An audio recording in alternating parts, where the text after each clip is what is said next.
So அடுத்ததா ஒரு legend 40 வருஷம் கிட்டத்தட்ட 400க்கும் மேற்பட்ட படங்கள், 40 சீரியல்கள், இப்போ புது புது வெப் சீரிஸ் அப்படின்னு சொல்லி இந்த 40க்கும் மேற்பட்ட வருஷமா தொடர்ந்து இயங்கிக்கிட்டு இருக்கக்கூடிய ஒரு லெஜெண்ட் தான் அவங்க.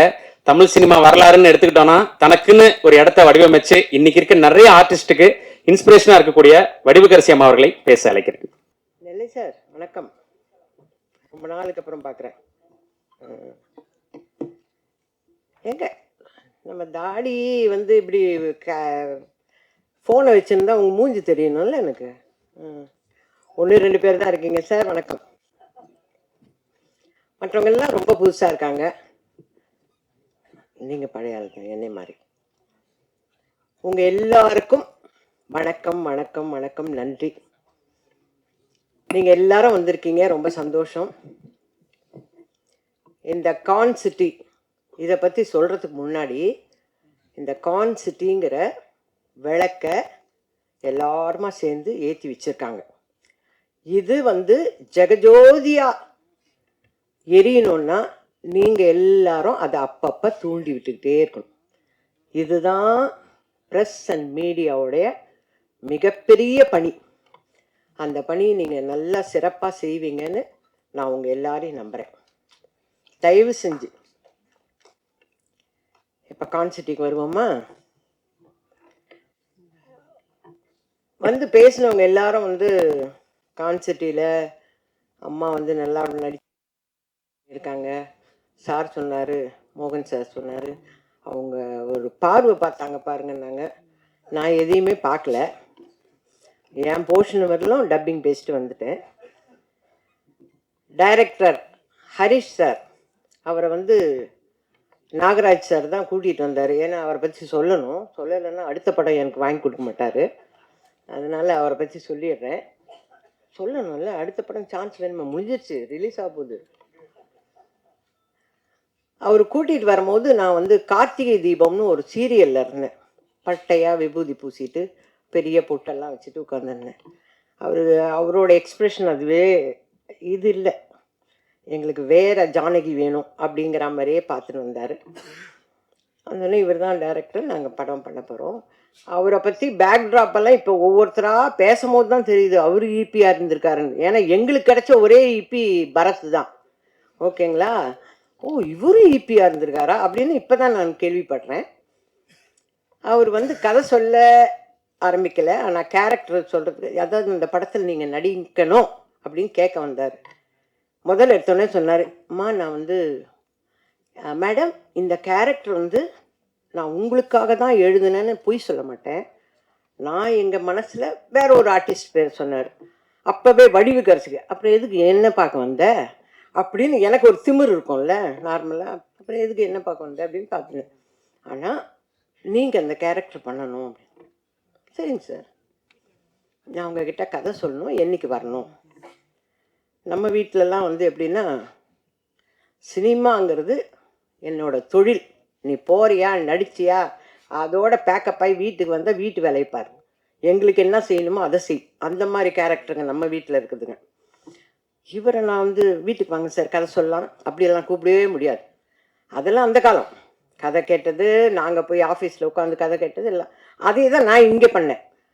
நாகராஜ் சார்கிட்ட சொன்னேன், எப்பா நான் வரேன் ஆஃபீஸ்க்கு கதை கேட்கறதுக்கு, வேலை தானே, நமக்கு வேலை வேணும்னா எங்கே ஒன்றா போய் வேலையை கேட்டு வாங்கிக்க வேண்டியது தான்.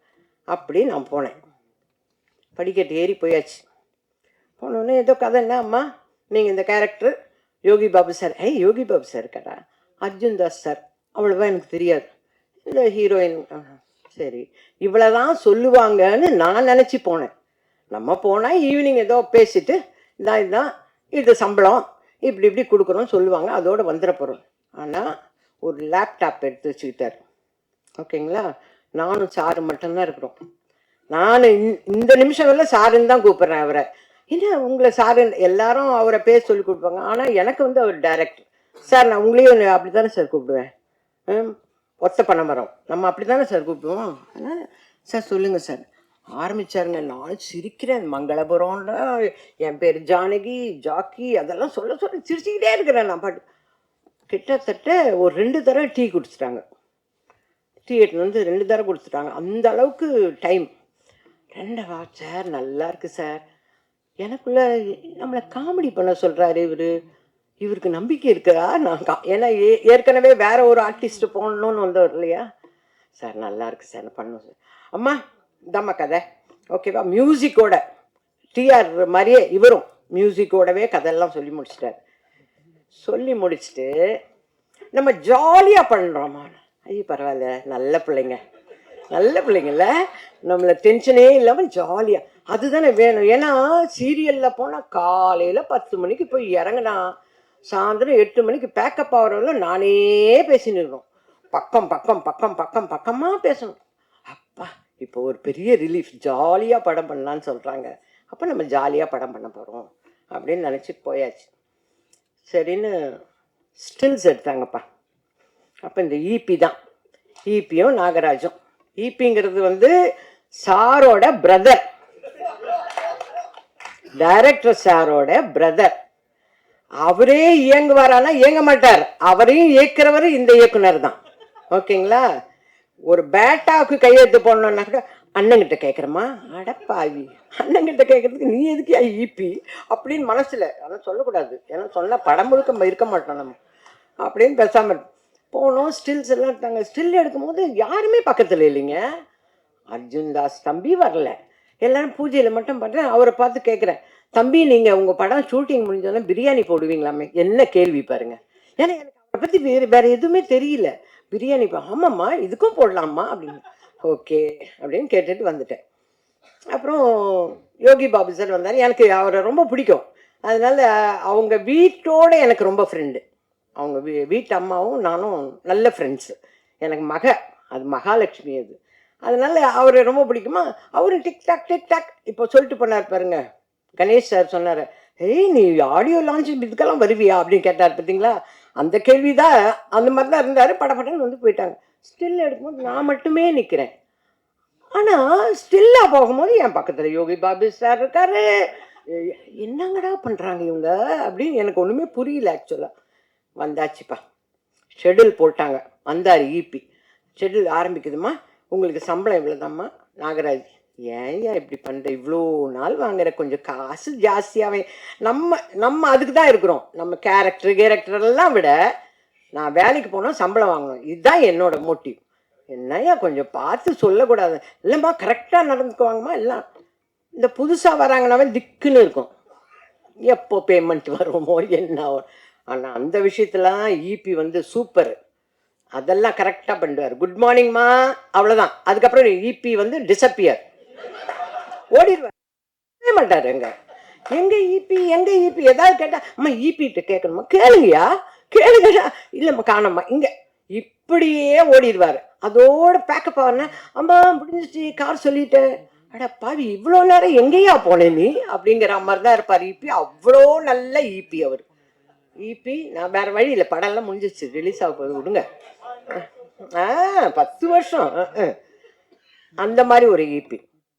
எனக்குன்னு டைரக்டர் வந்து சந்தோஷ்னு ஒரு கோ டைரக்டரை நியமிச்சு விட்டார். அம்மாவை ஹேண்டில் பண்ணுறது நீங்கள் தான். அவர் வந்தோடனே எப்படிம்மா, நல்லா இருக்கேன்ப்பா, என்னப்பா இன்னைக்கு சீனு, வந்துடும்மா. அதை படிக்கிறதுக்குன்னு விஜய்னு ஒருத்தர் வருவார். அவர் அப்படி படிக்கிறதோட சிரிக்க கூட மாட்டாங்க. நம்மக்கிட்ட கதை சொல்லும் போது ஜாலியாக ஒரு படம் பண்ணலான்னு சொல்லிட்டு இங்கே யாருமே சிரிக்க கூட மாட்டேன்றாங்களே, என்னங்கடா இது. டைரக்டர் குட் மார்னிங்மா, அவ்வளோதான். அந்த இது டப்பாக்குள்ளாரே இருப்பார். அடப்பா ஒரு ஜாலியாக ஒரு காமெடி பண்ணுவோம், அது பண்ணுவோம், எதுக்குமே. அப்புறம் டைலாக் வந்து, ஜாக்கி நான் கதையெல்லாம் சொல்ல மாட்டேன் சார், உங்களவுக்கு 2.5 மணி நேரம் கதை சொன்னால் என்ன வருது. நான் ஜாக்கி அம்மாவுக்கு தெரியும், அம்மா சொல்கிறேன் கேள். என்ன கட்டுக்கட்டாக பேசுகிறார் இவர். இதே அம்மா நீங்கள் இது நார்மல். ஜாக்கி அம்மா சொல்கிறேன் இல்லைடா, நீ இப்போ இதுதான் வடிவு கரைச்சி 47 வருஷமாக ட்ரைனிங் எடுத்த ஒரு விஷயம். இங்கே புதுசாக வந்து ஜாக்கி நான் சொல்கிறதுக்கு என்னப்பா பட்டுன்னு ஓடிக்கிறாரு இவர். எனக்கு பயமாக இருக்குது, நீட் எக்ஸாம் எழுத போன மாதிரி ஆயிட்டேன். ஐயோ கதை சொல்லும் போது ஜாலியாக இருந்தது, இங்கே வந்தா அந்த யோகி பாபு தம்பி வந்தோடனே ஏதோ நல்லா பேசுவார். என்ன பேசுகிறாங்க காதுலேயே ஓடுது. மா நீ பண்ணுறது சரியில்லைம்மா. ஐயோ என்னவோ சொல்கிறாரு இவர், என்ன சொல்கிறாருன்னு தெரியல. விஜய் தம்பி இங்கே வாங்க, என்ன டைலாக் 2 பேரும் பேசுகிறோம். அவர்கிட்ட கேட்டுக்கிட்டு, விஜய் கிட்ட கேட்டுக்கிட்டு, ஓ இதை தான் இவங்க சொல்கிறாங்கன்னு ஒரு யூகத்திலேயே நடித்தேன் இந்த படம். ஓகேங்களா? நடிச்சுட்டு இவர் கூட ஒரு ஸ்டில் எடுத்தேன், அர்ஜுன் தாஸோட ஒரு ஸ்டில் எடுத்துட்டு என் பேத்திக்கிட்டு போய் நான், ஐயோ நீ மட்டும் அர்ஜுன் தாஸோட எடுத்தேன், ஐயோ எனக்கு ரொம்ப பிடிக்கும் அவர் வாய்ஸ், என்னங்கடா இது இது இது இது 4ஆம் கிளாஸ் தான் படிக்குது, அதுக்குள்ள அர்ஜுன் தாஸ் ஊங்குது, ஒண்ணுமே புரிய. இரு பாப்பா, அவர் வில்லன் தான், அவர் அதுல தான்மா வில்லன், இப்போ இதுல ஹீரோ ஆயிட்டாரா, ஐயோ சந்தோஷமா மம்மி அர்ஜுன் தாஸ் ஹீரோ ஆயிட்டாரு. அட என்னங்கடா இது, நமக்கு ஒண்ணுமே தெரிய மாட்டேங்குது, இதுங்க இப்படி அப்படி ஒரு சந்தோஷம். அர்ஜுன் அவர் பேசுறதால், அவர் எவ்வளோ அழகான வாய்ஸ், அதுல கொஞ்சம் சத்தமா பேச விட்டாதானுங்க டைரக்டர் யாரையுமே சத்தமாவே பேச விட மாட்டார். நம்ம எல்லாரும் போறோம், ஸ்கேன் பண்ண என்ன பண்றோம், அது அப்படின்னா என்னன்னே எனக்கு தெரியல. ஐயோ தெரியாதமா புது பசங்களோட வந்து மாட்டிட்டோம், நமக்கு ஒண்ணுமே அர்த்தம் புரிய மாட்டேங்குது. நம்ம கொஞ்சம் சத்தமா இல்லம்மா நீங்க நார்மலா பேசுங்க, எனக்கு பயமா இருக்கு, நான் நார்மலாவே இப்படிதான் பேசுன்னு சொல்லணும் போல இருக்கு, எல்லாம் மைண்ட் வாய்ஸோட அப்படியே இது அப்படியே ஆடுங்க. சரி மேக்கப்பாவது இப்போவாது ஒரு 1/2 இன்ச்சுக்கு மேக்கப் போட்டுன்னு வந்திருக்கேன், அட்லீஸ்ட் இதுக்காவது போட்டு போகலாம். மேக்கப்பும் கிடையாது, கொஞ்சம் லிப்ஸ்டிக், ஆமா அதை மட்டும் அந்த கரெக்ஷன்லாம் மட்டும் சொல்லுவாரு டைரக்டர், ஆனா பேச மாட்டாரு, ஒரு சந்தோஷமா சிரிக்க மாட்டாரு, அப்படியே அவர் லக்கான் அடிச்சு கொடுக்குற மாதிரி இருப்பார். பிரேக்குன்னு ஒண்ணு கிடையவே கிடையாது. எனக்கு ஃபர்ஸ்ட் வந்த விஷயமே எனக்கு அல்சர் தாங்க வந்தது, பிரேக்கே சொல்றது கிடையாதுங்க. இவர் பிரேக் சொல்ல மாட்டாரு, ஆனா கேமராமேன் பாருங்க ஷார்ட்ஸ் எல்லாம் போட்டு இப்படி ஒரு டப்பால இப்படி சாப்பிடு, என்னங்கடா டேய் நீங்க எங்களுக்கு பிரேக் சொல்ல மாட்டேங்க, நீங்க இவர் ஏதோ ஒரு மோர் எடுத்துட்டு இருப்பாங்க, ஓகே நெக்ஸ்ட் அண்ணா போயிடலண்ணா, யோகி பாபு சார் வருவார், எல்லாம் சொல்லிட்டு ஹரிஷ் இந்த டைலாக் இப்படி சொல்றேன் கேட்டுக்குவார், இது நல்லா இருக்குண்ணே, ஆனா இது வேணாண்ணா இப்போ இது சொல்லு. ஆஹா, நல்லா பழகனவங்களுக்கே இதுன்னா நம்ம இப்பதான் நியூ என்ட்ரி, நம்ம ஒரு கரெக்டரும் ஒன்றும் சொல்ல வேணாம், அவர் சொல்றாரா என்ன சொல்றாரோ அதை மட்டும் செஞ்சுட்டு போயிடுவோம் அப்படின்னு. நானும் அவரை மாதிரியே லகான் அடிச்சு கொடுத்துற மாதிரி சிரிக்கவே மாட்டோம் ஒன்றும். இப்போ ஏறி வரும்போது எப்படி தம்பி எனக்கு ஹெல்ப் பண்ணி மேலே கூட்டின்னு வந்தாரோ அதே மாதிரி தான் செட்டில் இப்படியே நிற்பான், யாருன்னா நிற்கட்டும், அதை பற்றியெல்லாம் அவங்கெல்லாம் கவலைப்பட மாட்டாங்க. ஆனால் உடனே அர்ஜுன் மட்டும் வந்து அம்மா நீங்கள் உட்காருங்கம்மா, அது இவர் இல்லைன்னா அந்த பாப்பா, இவங்க 2 பேரும் தான் என்னை வந்து டேக் கேர் பண்ணிக்குவாங்க. ஆனால் இவங்க யாருமே நம்மளுக்கு திரும்பி கூட பார்க்க மாட்டாங்க. அதுலேயும் இந்த சஞ்சய் எல்லாம் வந்து என்னை ஓட்டின்னு போகிறது கேரவன் வந்து, டொக் டொக் டொக், என்னப்பா சாட்டடி இப்போ தான் ஏன் வந்தேன், இல்லை கூப்பிட்றாரு, ஓகே. அவங்க ஓட்டுறதுல அதுக்குள்ளே சந்தோஷ் என்னை சமாதானப்படுத்துறதுக்கு வருவார். அம்மா சாப்பிட்டீங்களாம்மா, இல்லைன்னு சொன்னால் சாப்பிட விட போறியா இப்போ, இல்லைல்ல வா நட போகலாம் வா, இப்படி தான் அந்த படம். அங்கேருந்து எனக்கு டேட் கேட்குறதே சந்தோஷ் தான் கேட்பார். அம்மா நம்ம வந்து இதுக்கே அவர் தான் கேட்டு என்னை ஃபிக்ஸ் பண்ணி வச்சுருக்காரு, நீங்கள் எங்கேயும் போகக்கூடாது, இந்த வாரம் ப்ரமோஷனுக்கு போகணும், அப்படி அந்த அளவுக்கு பக்கா பிளானிங், எல்லாமே பக்காவாக பிளான் பண்ணி. அவர் சொன்னார் தெரியுங்களா, வீட்டு கணேஷ் சொன்னார்ல சீக்கிரமாகவே என்னை முடிச்சிட்டாங்கன்னு, அந்த மாதிரி தான். எனக்கு நடுவில் கொஞ்சம் உடம்பு சரியில்லாமல் போச்சு, அது வந்து கேமராமேனால, அதெல்லாம் நம்ம இப்போ சொல்ல விடுங்க. ஓகே, எனக்கு கேமராமேனால தான் எனக்கு உடம்பு சரியில்லாமல் போச்சு, அது உலகத்துக்கே தெரிஞ்சிச்சு, அதனால உங்களுக்கும் ப்ரெஸ் தானே, நமக்கு எப்படி இருந்தாலும் தெரிய வரும். ஓகே, அதான் அவரால் உடம்பு சரியில்லை, எப்படி அம்மா வருவாங்களா மாட்டாங்களா, நான் சொல்கிறேன் இந்த டேட்டில் நான் ஹாஸ்பிட்டல் போகிறேங்க, இவங்க ஷூட்டிங்கை முடிச்சு மறுநாள் காலையில் சீரியஸ் ஆகி ஹாஸ்பிட்டல் அட்மிட் ஆகிட்டேன், அந்த அளவுக்கு நான் நடித்தேன். ஆனால் எனக்கு ஒன்றுமே என்னை போட்டு புழிஞ்சாங்கன்னால சொல்லவே மாட்டேன், ஏன்னா 2 டைலாக் தான். ஜாக்கி நீ வா, ஹாஸ்பிட்டல்லையா அட்மிட் ஆயிருக்காங்க, இப்போ பார்க்க முடியாது, cut cut cut cut cut cut, இந்த மாதிரி தான் டைலாக்கு. இது எனக்கு என்ன வேலை சொல்லுங்க, புரியுற மாதிரியெல்லாம் ஒரு வேலையும் இல்லை.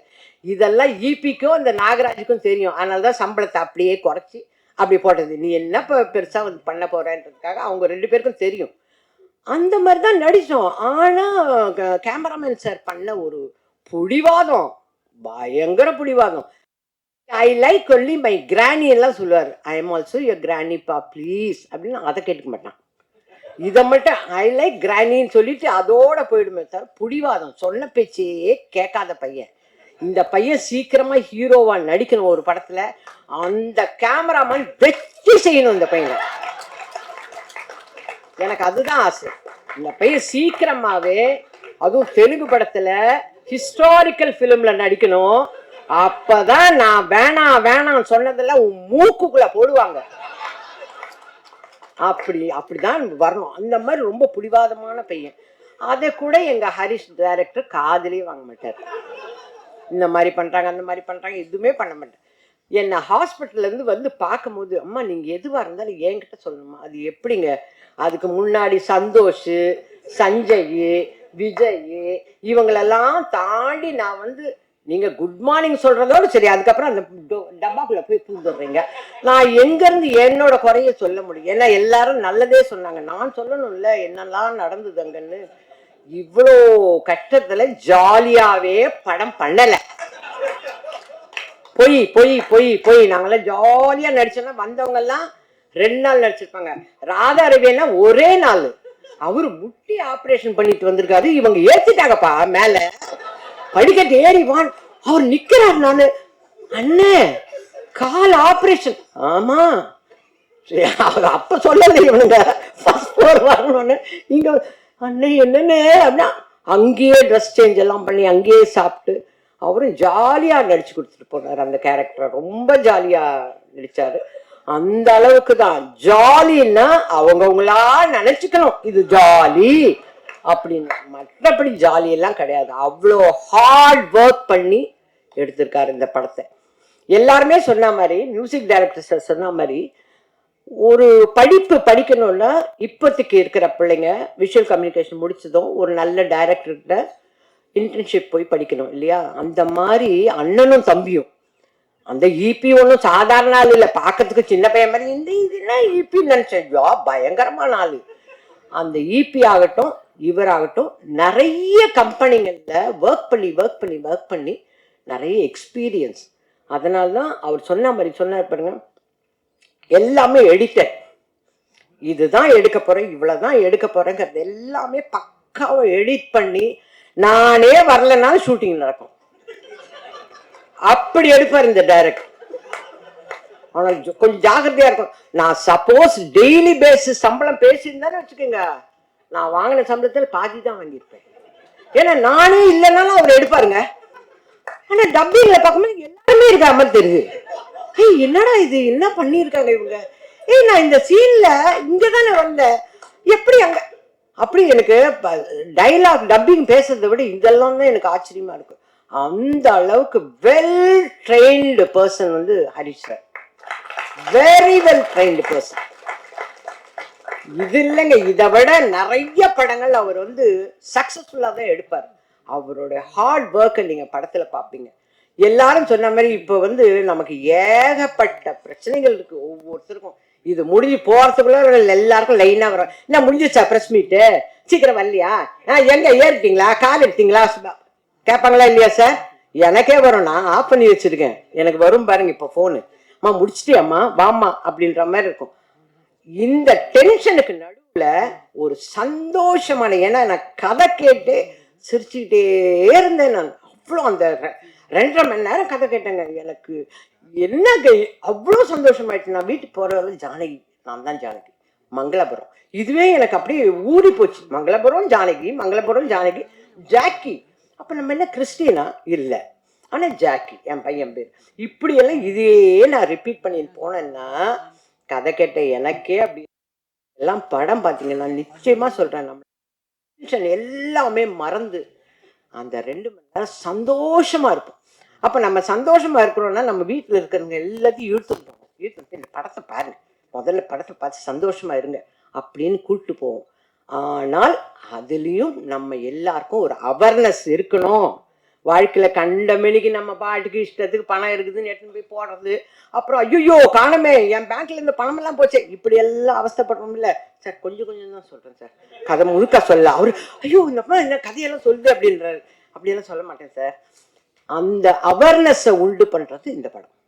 நம்ம எதையுமே ஹார்டாக வச்சு கண்ணப்ப நாயனார் மாதிரி கண்ணு கண்ணு இருக்கிற இடத்துல இவர் காலை வச்சுட்டு கண்ணை நோடி அப்புறம் இவர் கண்ணை நோடி அங்கே வச்சார். அந்த மாதிரி ஹார்டாக சொல்லாமல் அப்படி மென்மையாக சந்தோஷமாக சிரித்து கான்செப்டை பார்த்து வந்தோடனே என்னெல்லாம் தோணும் அப்படி தோணி, ஏய் ஆனால் ஜாகிரதையாக இருக்கணும்ப்பா, பத்தியா இபி பில்லேருந்து என்ன அப்படிங்கிற ஒரு நமக்கு வந்து மாரலும் இருக்குது இதில்.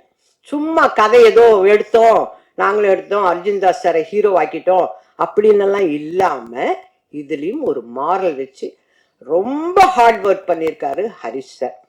அவருக்கு வந்து என்னுடைய வாழ்த்துக்களை சொல்கிறேன். நீங்கள் சொன்னதில் ஒரு இம்மி கூட அவர் சொன்னார் பார்த்தீங்களா, இந்த பக்கமும் ஆசையில் அந்த பக்கமும் ஆசையில் கரெக்டாக எடுத்துட்டீங்க. அதுதான் சொல்கிறேனே, நானே இல்லைனாலும் படம் எடுப்பீங்க, ஷூட்டிங் எடுத்துருக்கீங்கன்னு. அந்த மாதிரி அவ்வளோ பக்காவாக எடுத்திருக்கீங்க. சாங்ஸில் மியூசிக்கில் எனக்கு வந்து ஏமாறாது ஏமாத்த அந்த படம் எனக்கு ரொம்ப பிடிச்சிருந்தது சார். மாஸ்டர் கூட சொன்னார் பாருங்க, லிப் எனக்கு எனக்கு இவ்வளோ வருஷத்துக்கு அப்புறம் இப்போ தான் ஒரு பாட்டு கிடச்சிருக்கு.